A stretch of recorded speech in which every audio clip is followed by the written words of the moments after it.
What we're here to talk about today is how to communicate effectively. When you guys are having these fights, my life to you so that you can have a life. and these arguments, Come on, honey, don't even start that shit, alright? how we can kind of make a 180 and take an argument and make it into a conversation. Got it. Awesome. Thank you. We're just focusing on the argument and how you can apply these principles. Let's get into it. Well, I'm gonna go do the dishes. Cool. It'd be nice if you helped me. No problem.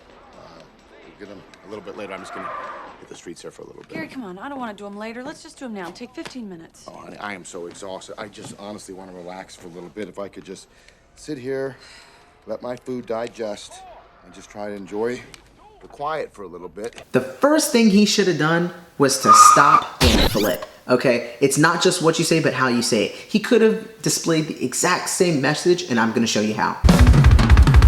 Well, I'm gonna go do the dishes. It'd be nice if you helped me. You just got back from work, then you cooked us a wonderful dinner. Get out of those heels, change into something more comfortable. Then I'll meet you in the kitchen. What you should have done was you should have asked the question that ended in 2 yeses. It's the yes, yes technique, okay? It's from Dale Carnegie. It's from like the 1930s or something like that, and it frickin' works. Sweetheart, aren't you uncomfortable in those heels? Yes, of course. All right, why don't you go change out of those heels and meet me in the kitchen? Don't wash the dishes in something that's gonna make you uncomfortable. Take a second to decompress because you know you deserve it. She would have said yes and changed her clothes, and she would have freaking gone to the back, dude, and you would have came out on top. You gotta think, it's about how you say it. Anyway. I know that I've had the biggest arguments about some of the dumbest stuff. Everything we're doing is for the sake of the argument. Well, in our case, for the sake of conversation. Stay focused on these tips and tricks. Once you pick up on these things, you will never have an argument the same way again. Leave the dishes tomorrow. Gary, you know, I don't like waking up to a dirty kitchen. Who cares? I care, all right? I care. I busted my ass all day cleaning this house and then cooking that meal, and I worked today. It would be nice if you said thank you and helped me with the dishes. Fine. I'll help you do the damn dishes. Oh, come on. You know, All about your tone of voice and your intention. it'd be nice if you did things that I asked. It would be even nicer if you did things without me having to ask you. Well, I do seem to remember doing something for you this morning without you asking. Gary, come on. I'm You serious. know what? No, Come I'm here. serious. am I too. really am. Plenty of people try to use humor to diffuse situations, and it does work. You could try and apply that in your own, something very small, something very light. The other person has to be willing to step back and calm down and take a deep breath and realize that every argument is not worth having. Sometimes you just have to see it through, but you have to be willing to have a hard conversation. Check this out. I'm sorry. Are you kidding me right now? Are you actually serious? Oh, wow. Great conversation, Rebecca. Way to hash First this out. time in years that I had something for myself. The first time in years that I want... Say it. No. You have to be able to candidly communicate about the things that your spouse does that upset you, and moreover, the things that you do that upset yourself. Because taking out your insecurities and issues and lack of self-esteem on your spouse is not cool. Trust me, I've been there, done that, hurt my fair share of people, and I'm sure I'll hear about it again one day. We're not trying to take cheap shots, we're trying to candidly communicate. Candidly communicate. We're not talking about disrespect. Yeah, I told it like it was. I tell him it like it is. I'm so sure you do. And most importantly, you gotta be willing to hear about the things that you do that upset your spouse. You're not always right. I'm not always right.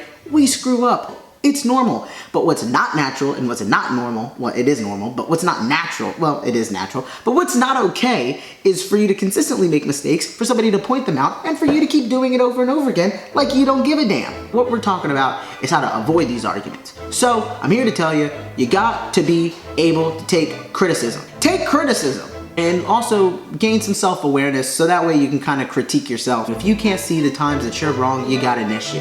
Expectations, limitations, boundaries. People are either gonna walk all over you. Career, you never Career, did. you are a 40-year-old woman singing covers in pubs. That is not a career, Rebecca. That is ridiculous. Create nothing but drama and frustration for you, thus you end up in arguments, or... Go ahead and say it out loud. That we don't fulfill you. Your life is... I have no life. I have zero life, Jack. I am a housewife to 3 teenagers who do not need me anymore. And I have a husband who waltzes in every night at 8 o'clock if I'm lucky, recaps his day for me, and then passes out upstairs at 10 o'clock. I have no life. I am a friggin' ghost. You just end up feeling bad about yourself for such an extended period of time that you end up exploding on somebody for almost no reason at all. Which again, leads you to an argument. So a way that you can avoid that is by setting clear expectations. If you don't set limitations and boundaries for your spouse to respect, how are you supposed to set standards for them to live up to? Not to mention, if you're not clear on communicating what your expectation was, your spouse probably won't even understand where they went wrong.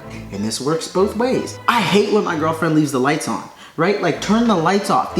These lights don't pay for themselves. Then at the end of the month, now you're fighting about the electric bill when you could have avoided it altogether had you just properly communicated to her, hey, I like to be frugal with mines. I'm trying to conserve energy. Baby, let's turn these lights off at the end of the day. It's yellow, let it mellow. Then if it's brown, you flush it down. But if I don't say that and communicate it to her in a respectful way, how is she ever supposed to know that? Little things like this, I mean, you gotta communicate. You gotta let people know.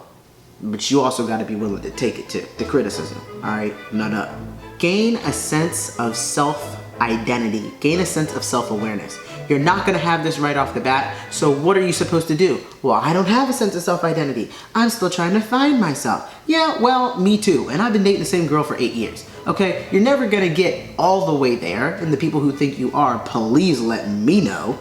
But one of the ways that you can figure out who you are, something that you can do, is smash that like button. Leave a comment down below and subscribe.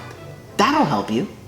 Having a sense of self-awareness and having a sense of personal identity is the difference between being in a relationship. Okay, my heat just came on. It's the difference between being in a relationship and being a couple and being a happy couple in a happy relationship. Don't you want to be out here living your best life? Maybe it's traveling, or maybe it's just waking up in the morning and hating yourself a little bit less than you did yesterday. Isn't that what you want? Isn't that why you're watching this video? Having something definite to offer, though it may be limited, far exceeds a bountiful barrel of false promises. And yes, I did just make that up. Holla at your boy. You guys made it to the end of the video. That is like 8 minutes you can't get back out of your life, but I hope you learned something. And if you did, again, I'm telling you, one of the best things you can do is to like, subscribe, and share this channel with a friend. My name is Dakota. I am hungry. I'm gonna go get some food. Kiss my girlfriend, play with my dog. Have a good day.